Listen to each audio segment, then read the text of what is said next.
Hi friends, இன்றைக்கி என்ன பார்க்க போகிறோன்னு பார்த்திங்கன்னா பூரி உருளைக்கிழங்கு மசாலா எப்படி செய்யலான்னு பார்க்கலாம் வாங்க. இப்போ கடாயில் ஆயில் சேர்த்துக்கோங்க.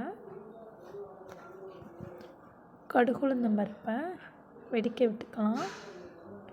பெரிய வெங்காயம் நான் 2 எடுத்து அதை இந்த மாதிரி நீளமாக கட் பண்ணி எடுத்திருக்கேன். அதை நல்லா வதக்கி எடுத்துக்கோங்க.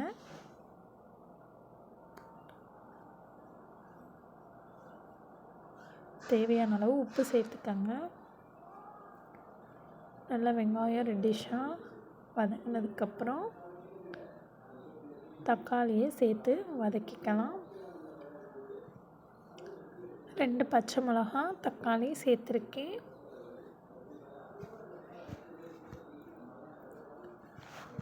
நல்லா வதங்கட்டும்.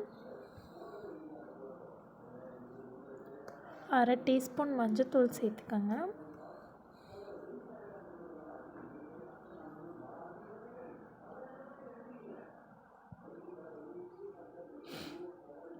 மிளகுத்தூள் 1/4 டீஸ்பூன் சேர்த்துக்கோங்க.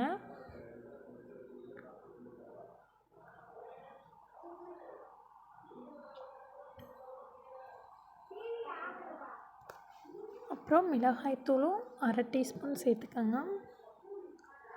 நல்லா அந்த ஸ்மெல் போகிற வரைக்கும் கொஞ்சம் நல்லா வதக்கி எடுத்துக்கோங்க.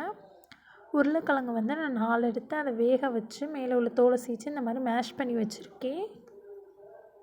பாருங்கள், அதையும் அதில் ஆட் பண்ணிக்கலாம். இப்போ 1 டம்ளர் தண்ணி எடுத்து அதில் ஊற்றி நல்லா மிக்ஸ் பண்ணிக்கோங்க.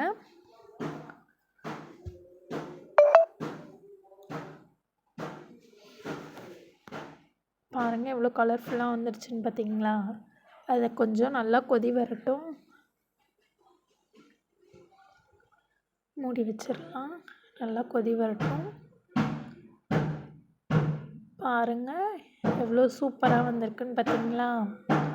அவ்வளோதான் ஃப்ரெண்ட்ஸ், ரொம்ப சிம்பிளான புருக்கி தொட்டிக்கா உருளைக்கிழங்கு மசாலா ரெடி. நீங்களும் உங்கள் வீட்டில் இந்த மாதிரி செஞ்சு பாருங்கள். செஞ்சு பார்த்துட்டு எப்படி இருக்குன்னு மறக்காமல் கமெண்ட் பண்ணுங்கள் ஃப்ரெண்ட்ஸ். உங்களுக்கு என் வீடியோ பிடிச்சிருந்தா இந்த வீடியோவை லைக் பண்ணுங்கள், கமெண்ட் பண்ணுங்கள், மறக்காமல் சப்ஸ்கிரைப் பண்ணுங்கள். Okay, bye friends.